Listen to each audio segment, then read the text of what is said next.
جب بندہ تڑپ جاتا ہے، جب بندہ گڑ گڑاتا ہے، جب بندے کو ہدایت چاہیے ہوتی ہے اور وہ ہدایت کی راہ میں جب کوشش کرتا ہے تو اللہ تعالیٰ کو ایک مرتبہ جب وہ بندہ پکارتا ہے نا، وہ کیسا ہی ہو، کتنے ہی جرم کیے ہو اس نے، 1000 برس 4000 برس اگر اس نے بت کی پوجا کی ہو، شرک کیا ہو اور وہ ہدایت چاہتا ہو نا، تب بھی اللہ تعالیٰ اس بندے کو معاف فرما دیتا ہے۔ بندہ ہدایت کی طرف بڑھے تو صحیح، بندہ اپنے رب کو پکارے تو صحیح، اس کی رحمت بڑی وسیع ہے۔ ایک قدم بندہ اپنے رب کی طرف بڑھتا ہے نا تو اللہ تعالیٰ کی رحمت دوڑ کر اس کو گلے سے لگاتی ہے۔ ایک قدم بڑھنے والا چاہیے۔ ایک بالشت کی بات کریں تو ایک بالشت اگر کوئی اللہ پاک کی طرف بڑھتا ہے، اللہ پاک کی رحمت ایک قدم اس کی طرف بڑھتی ہے۔ اللہ تعالیٰ کی رحمت دوڑ کر اس بندے کو گلے سے لگا سکتی ہے۔ بندے کو چاہیے کہ وہ کوشش تو کرے، وہ ایک قدم بڑھے تو صحیح اس کی طرف۔ مشکل ہے، پریشانی ہے، حاجت ہے، پرابلمز ہے، اللہ تعالیٰ کے سامنے بیان تو کرے بندہ۔ دیکھو نا، ایک مشرک تھا، مشرک بت کی عبادت کرتا تھا اور وہ عبادت 1000 برس سے کر رہا تھا، 1000 برس سے لگاتار، اور عبادت کر رہا تھا نا، بدلے میں اس بت سے کچھ مانگا بھی نہیں اس نے کبھی۔ ایک دن بیمار ہو گیا، بڑا بیمار ہوا، تو اس بت کے پاس آیا اور کہنے لگا کہ اے بت، میں نے 1000 برس تک تیری عبادت کی، تیری پوجا کی، تجھ سے کبھی کچھ نہیں مانگا، لیکن آج مانگ رہا ہوں، تو میری اس بیماری کو دور کر دے۔ وہ بت وہ پتھر کا، کہاں سے کچھ کرنے والا؟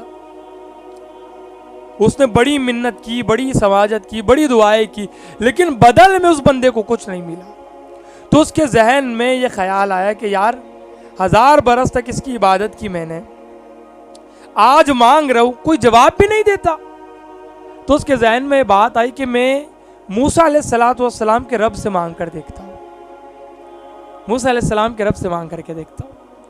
اس نے صرف یہ کہا کہ اے موسیٰ کے رب،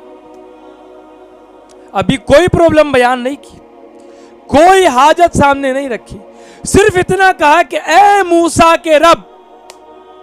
بدلے میں جواب آیا، لبیک یا عبدی، ہائے ہائے ہائے، اے میرے بندے میں حاضر ہوں۔ دیکھو اللہ فرما رہا ہے کہ اے میرے بندے میں حاضر ہوں۔ کیسا جواب ہے، کیسا جواب ہے! اس جواب پر پوری زندگی کی عبادت قربان، اس ایک جواب پر وہ تو ہل گیا پوری طریقے سے۔ اس کا ضمیر جاگ گیا کہ یار ابھی تو مدعا بھی نہیں رکھا اور جواب بھی آ گیا، ابھی حاجت بھی بیان نہیں کی اور جواب بھی آ گیا، اور جواب بھی کتنا شاندار، لبیک یا عبدی، ہائے ہائے۔ جب یہ جواب اس نے سنا نا، وہ حیران ہو گیا، وہ دوڑا حضرت موسیٰ کی طرف اور موسیٰ علیہ السلام کی طرف جا کر اس نے حضرت موسیٰ سے کہا کہ موسیٰ، اگر کوئی بندہ 1000 برس تک بت پرستی کرے اور وہ توبہ کرنا چاہے، وہ آپ کے دین پر آنا چاہے، تو کیا وہ آ سکتا ہے؟ اللہ اکبر! حضرت موسیٰ غضب میں آ گئے، اور غضب میں آ کر اس کو دیکھا تو وہ بھاگ گیا ڈر کر، وہاں سے وہ ڈر کر بھاگ گیا۔ تو اللہ تعالیٰ نے حضرت موسیٰ علیہ السلام کی طرف وحی بھیجی کہ اے موسیٰ، وہ بندہ 1000 برس تک بت کی عبادت کر رہا تھا، لیکن وہ آپ کے پاس آیا تو اس نے سوال کیا آپ سے کہ وہ آ سکتا ہے کیا؟ جاؤ اس کو جا کر کے کہو کہ اگر 4000 برس تک بھی کوئی بت کی عبادت کرے اور وہ ہم سے صلح کرنا چاہے، وہ ہمارے دین پر آنا چاہے، تو موسیٰ وہ آ سکتا ہے۔ جاؤ اس کو جا کر کے کہو۔ حضرت موسیٰ نے جا کر کے اس کو کہا، اللہ تعالیٰ نے ایمان اس کو نصیب کیا۔ وہ جب لبیک یا عبدی اللہ تعالیٰ نے اس سے کہا تھا نا، تو پھر اس نے اپنا مدعا رکھا تھا اللہ تعالیٰ کے سامنے کہ مولا میری بیماری دور کر۔ اللہ تعالیٰ نے اس کی بیماری دور کی۔ ابھی وہ شرک کی حالت میں ہی تھا، شرک کی حالت میں ہی تھا، اور دعا کی، اللہ تعالیٰ نے اس کی دعا کی سنی۔